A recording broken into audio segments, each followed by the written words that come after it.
त्यामुळेच आज हे शहर अनेक विकासापासून वंचित आहे। मुख्यालयाचा दर्जा असलेलं शहराचं नगरपंचायत व्हावी अशी मागणी गेल्या कित्येक वर्षांपासून जोर धरते।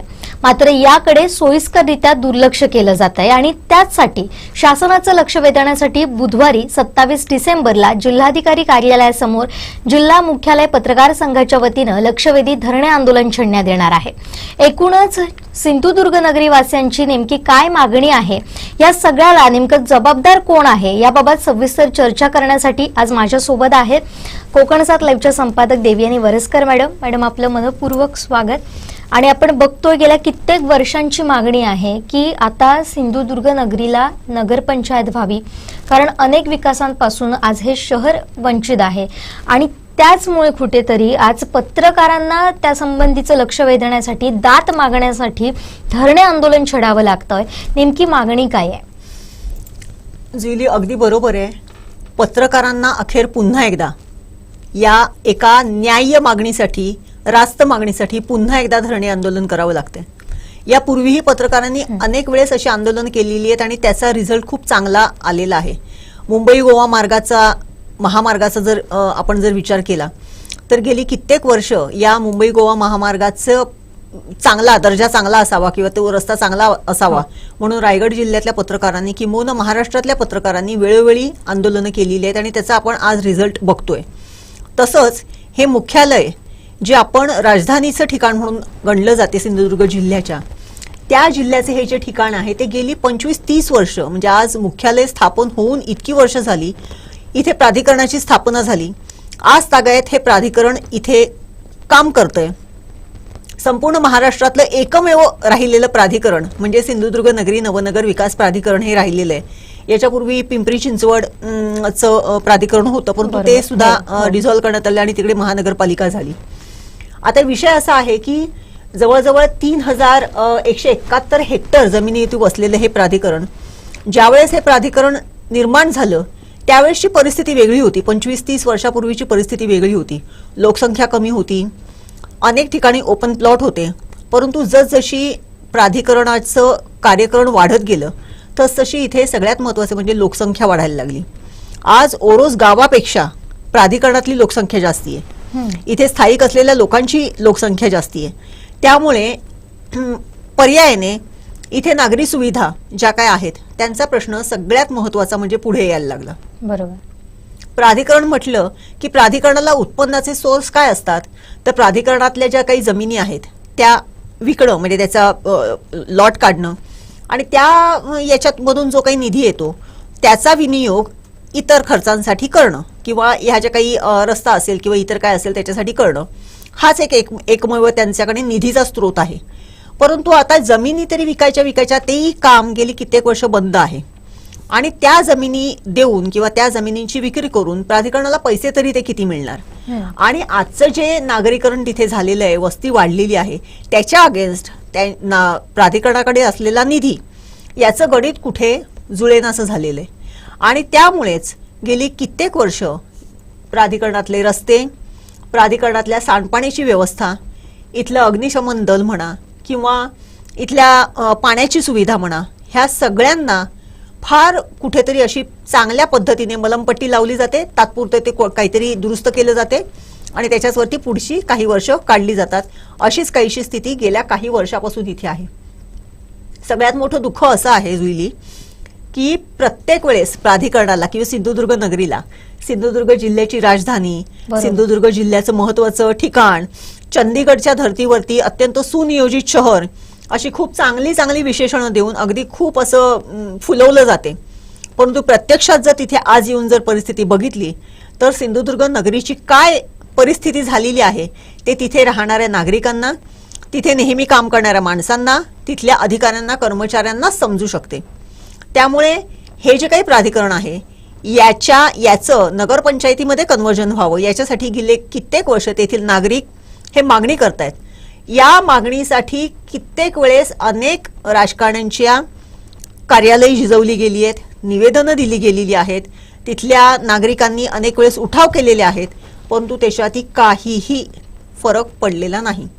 आज तागायत हे प्राधिकरण असंच राहिलेलं आहे आणि त्याचा एक परिपाक म्हणजे उद्याचं जिल्हा मुख्यालय पत्रकार संघाने जे काही धरणे आंदोलन करण्याचा जो काही निर्णय घेतलेला आहे त्यामध्ये आहे.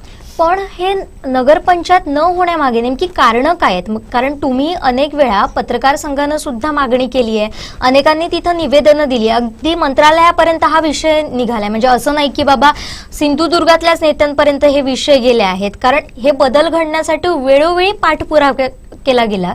मात्र कारणं काय येत आहेत न होण्यासाठी? कसं आहे, हे जेव्हा प्राधिकरणाचं जेव्हा नगरपंचायतीमध्ये जेव्हा कन्व्हर्जन व्हायचं असते त्यासाठी सगळ्यात महत्वाची म्हणजे राजकीय इच्छाशक्ती फार महत्वाची आहे. आज प्राधिकरणाला नाही कुठली राजकीय इच्छाशक्ती, नाही कुठलं पॉलिटिकल पाठबळ, नाही काही. आणि तिथल्या नागरिकांच्या एकूण याच्यावरती ते कितीच त्याला मूळ धरणार. आज परिस्थिती अशी आहे की सिंधुदुर्ग नगरी नवनगर विकास प्राधिकरण जरी असलं तरी तिथे जे काही हे आहे ती सत्ता आहे ती ग्रामपंचायतीची आहे. ग्रामपंचायतीसाठी प्राधिकरणातून 2 ग्रामपंचायत मेंबर हे निवडून दिले जातात. परंतु त्याच्यामध्ये महत्वाचा मुद्दा असा आहे, प्राधिकरण असल्यामुळे ग्रामपंचायत प्राधिकरणामध्ये निधी आपला वापरू शकत नाही. त्यामुळे ग्रामपंचायतीला मर्यादा आल्या. फक्त एक ते ओरोसच्या हद्दीमध्ये येते. ओरोस, अणाव आणि रानबामुळी ह्या 3 गावांचं मिळून हे प्राधिकरण तयार करण्यात आलेलं आहे किंवा जिल्हा मुख्यालय वसवलेलं आहे.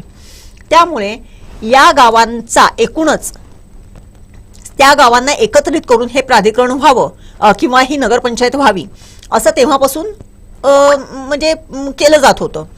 मग असा विषय आला की लोकसंख्या कमी पडते. प्राधिकरण जर नगरपंचायत जर व्हायची असेल तर त्याला एक लोकसंख्येचा निकष असतो आणि त्या लोकसंख्येमध्ये प्राधिकरणाची संख्या किंवा ह्या गावातली लोकसंख्या ही बसत नाही.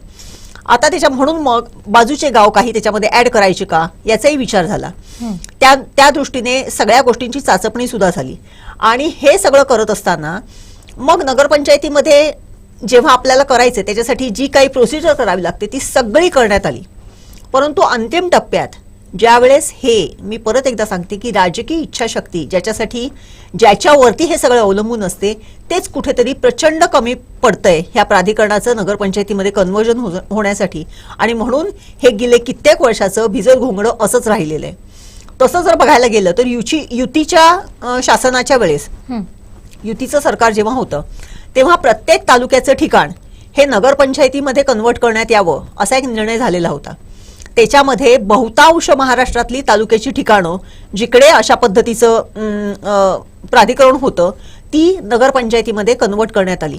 फक्त सिंधुदुर्ग नगरी हे एकमेव प्राधिकरण असं आहे की ते अद्याप तसंच राहिलेलं आहे. दुसरी गोष्ट अशी की हे जिल्हा मुख्यालयाचं ठिकाण आहे.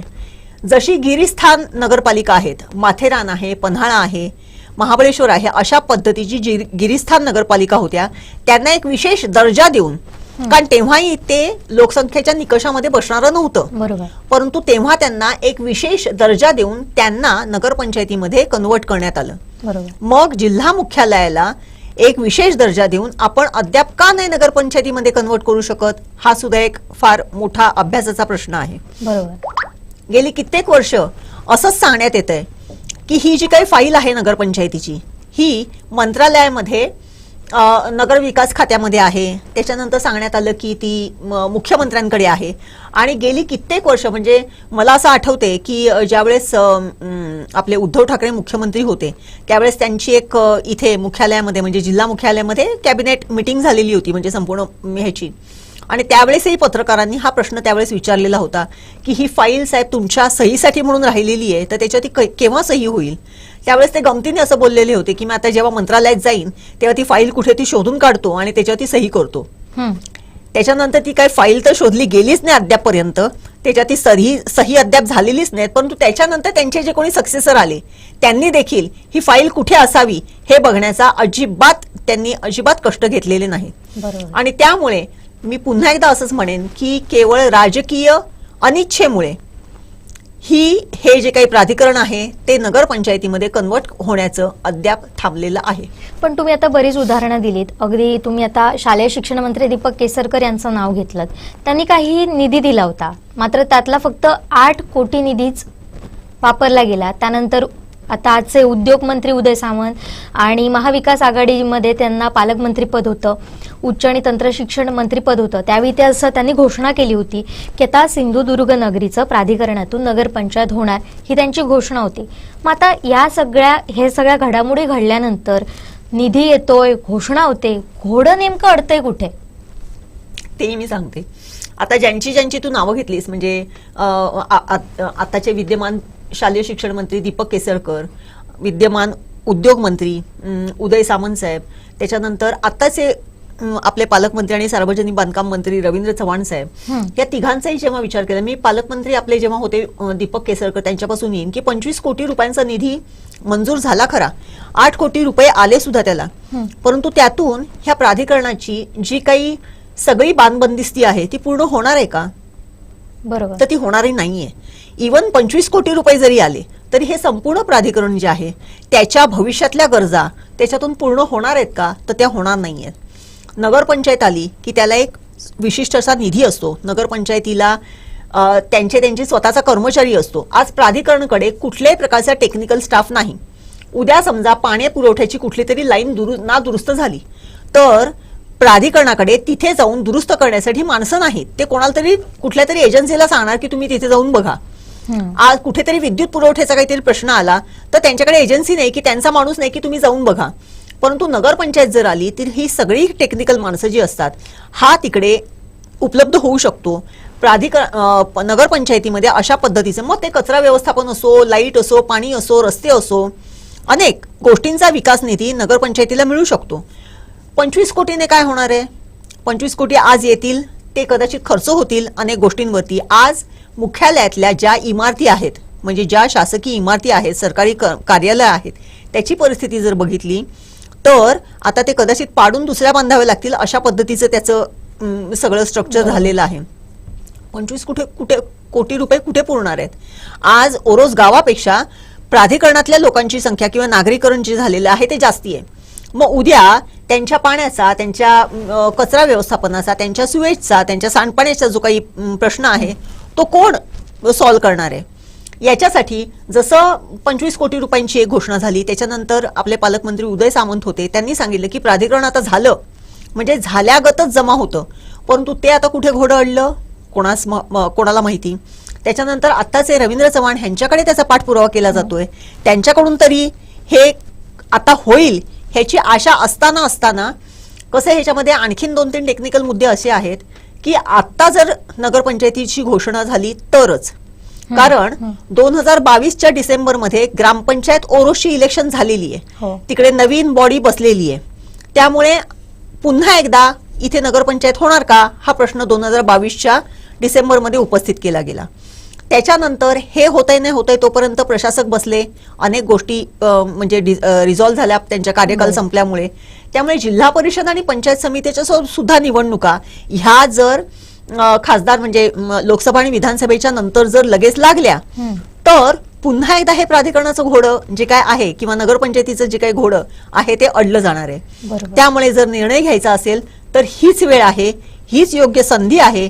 आत्ता जर झालं तर होऊ शकणार आहे, नाहीतर पुढे 5 वर्ष हे प्राधिकरण असंच चालू राहणार आहे. पण नगरपंचायत जर झाली तर तिथं कशा पद्धतीनं विकास होणार आहे किंवा कसा फायदा सिंधुदुर्ग नगरीच्या लोकांना मिळणार आहे?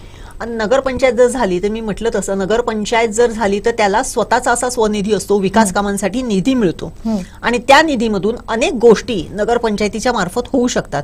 मग त्याच्यामध्ये रस्ते, पाणी, स्वच्छता, इतर ज्या काही विकासाच्या गोष्टी आहेत त्या करता येतात. तिथे जे आज नागरिक आहेत त्यांच्यासाठी आज आपल्या जर जिल्हा परिषदेच्या वगैरे जर कॉलनीत जर तुम्ही गेलात तर तिथल्या सांडपाण्याचा प्रश्न एवढा गंभीर आहे की मी असं म्हणेन की मागच्या वर्षी 2 वर्षापूर्वी ज्यावेळेस डेंग्यूची फार मोठी साथ होती त्यावेळेस सर्वाधिक रुग्ण हे जिल्हा परिषदेच्या कॉलनीतून मिळालेले होते. हे ते होतं कसलंय म्हणजे सांडपाण्याचे योग्य व्यवस्थापन होत नाही त्याचंच आहे. आज मुख्यालयाच्या ठिकाणी जर नगरपंचायत झाली तर बाकीच्या इतर गोष्टी फक्त तिथे आज काय आहे, सरकारी ऑफिस आहेत, एक एसटी बस स्थानक आहे आणि एक रेल्वे स्टेशन आहे. त्या रेल्वे स्टेशनवरती 3च मुख्य गाड्या थांबतात. एसटी बस स्थानक कित्येक वर्षाच्या मागणीनंतर आता कुठे रुजू होऊ घातलंय आणि सगळ्यात महत्त्वाचं म्हणजे संध्याकाळी 7 वाजल्यानंतर मुख्यालयाच्या ठिकाणी एक काळं कुत्रं सुद्धा नसते, पूर्णपणे चिडीचूप अंधार असतो आणि कुठल्याही प्रकारची तिकडे जागरूकता अशी नसते. बरोबर. ते जर नगरपंचायतीचं झालं तर तिथलं कचरा व्यवस्थापन, तिथे काहीतरी एखादं रिक्रिएशन सेंटर, एंटरटेनमेंट सेंटर किंवा काही असं होऊ शकते. ओरोससाठी मंजूर झालेलं नाट्यगृह देखील कुडाळला शिफ्ट करण्यात आलं. आज ओरोसमधल्या प्रत्येक नागरिकाला जर मोठी खरेदी करायची असेल तर कुडाळ किंवा कणकवलीशिवाय पर्याय नाही. अद्यापही तिकडे एखादा जर मॉल झाला तर तिथे चांगलं काम होऊ शकते, मोठी बाजारपेठ झाली तर चांगलं काम होऊ शकते. तो तिथला माणूस जो आहे तो तिथे स्थिरावला जर पाहिजे तर ह्या गोष्टी करणं अत्यंत महत्त्वाचं आहे आणि ते नगरपंचायत जर झाली तरच होऊ शकते. प्राधिकरणाच्या ज्या कक्षा आहेत त्या फार सीमित आहेत. प्राधिकरणाकडे टेक्निकल स्टाफ नाही, ते कुठल्याही प्रकारचं काही काम करू शकत नाही आणि त्यांच्याकडे सगळ्यात महत्त्वाचं म्हणजे निधी, स्वनिधी असा काही नाही. जेव्हा जमिनी विकणार त्यावेळेस त्यांच्याकडे निधी मिळणार आणि जो कोणी घोषित केलेला निधी असतो तो हा असा 25 कोटी घोषित केले, 8 कोटी मिळाले, पुढचे मिळतील की नाही ह्याबाबत शंका आहे. त्यामुळे अशा परिस्थितीमध्ये सिंधुदुर्ग जिल्हा प्राधिकरणाचं जे काही काम आहे ते आणि पर्यायाने तिथल्या नागरिकांचं जे काही राहणीमान आहे ते कशा पद्धतीने आपण चांगलं करणार आहोत बरोबर. हा प्रश्न राहणारच आहे आणि त्याच्यासाठी उत्तम उपाय म्हणजे तिकडे नगरपंचायत होणं हेच आहे. अगदी ही मागणी आता गेल्या कित्येक वर्षांपासून होते. मी जसं मगाशी म्हटलं की 25-30 वर्ष झाली ही मागणी आता जोर धरू लागली आहे आणि आता त्याचसाठी पत्रकारांना रस्त्यावर उतरावं लागतंय. जिल्हा मुख्यालय पत्रकार संघाच्या वतीनं 27 डिसेंबरला आता आंदोलन होतंय. या आंदोलनाचं आता स्वरूप नेमकं कसं असणार आहे? या आंदोलनाचं स्वरूप असं आहे की जिल्हा मुख्यालयाने हे जेव्हा, कारण जिल्हा मुख्यालय पत्रकार संघातले मॅक्झिमम जे सदस्य आहेत ते प्राधिकरणाच्या हद्दीत राहतात. त्यामुळे गेली कित्येक वर्ष म्हणजे 25-25 वर्ष तिथे राहणारी माणसं आहेत. काही लोक तर जन्मापासून तिथे राहणार आहेत, म्हणजे पूर्वी ओरोस गाव होता, त्यांचा जन्मच तिथे झालेला आहे. त्यामुळे त्यांनी हे गेली कित्येक वर्षापासून बघत आलेली आहेत आणि हे प्राधिकरणचं नगरपंचायतीमध्ये रूपांतर व्हावं याच्यासाठी उद्या जिल्हाधिकारी कार्यालयासमोर सकाळी 11 वाजल्यापासून धरणे आंदोलन केलं जाणार आहे आणि याच्यासाठी प्राधिकरणातल्या नागरिकांसह ओरोसमधले, अणावमधले, रानबांबुळीतले सुद्धा नागरिक तिथे मोठ्या संख्येने त्या ठिकाणी राहत असल्यामुळे अनेक विकास कामं पासून किंवा त्या नागरिक सुविधांपासून त्यांना वंचित राहावं लागतंय आणि त्याचमुळे आपण पाहतोय मोठा जो विकास होता तो कुठेतरी रखडलाय. म्हणजे ना रस्ते आहेत तिथं, ना तिथे वीज आहे, अशा असंख्य गोष्टीपासून आज या नागरिकांना कुठेतरी थांबावं लागतंय. आता एखादी छोटी खरेदी सुद्धा करायची असेल तर कुडाळ नाहीतर कणकवलीवर त्यांना अवलंबून राहावं लागतंय. मात्र ही जर परिस्थिती बदलायची असेल तर मात्र प्राधिकरणाचं आता कुठेतरी नगरपंचायत होणं गरजेचं आहे. सिंधुदुर्गची राजधानी म्हणून मुख्यालय ओळखलं जातं, सिंधुदुर्ग नगरीची ओळख आहे. मात्र नगरपंचायत नसल्यामुळे इथले नागरिक जे आहेत ते सुविधांपासून वंचित आहेत आणि आता त्याचसाठी जिल्हा मुख्यालय पत्रकार संघाच्या वतीनं 27 डिसेंबरला म्हणजे उद्याच धरणे आंदोलन छेडण्यात येत आहे. मोठ्या संख्येनं यात सहभागी होण्याचं सुद्धा आवाहन पत्रकार संघाच्या वतीनं करण्यात आलंय. जर तुम्हीही तिथले रहिवासी असाल आणि तुमचीही मागणी असेल की नगरपंचायत व्हावी, तुम्हालाही जर तुमचा विकास घडवायचा असेल तर उद्याच्या आंदोलनात सहभागी व्हा, असं सुद्धा आंदोलन हे करण्यात येत आहे. आता इथंच थांबतो. पाहत रहा कोकणचा नंबर 1 महाचॅनल कोकण साधला.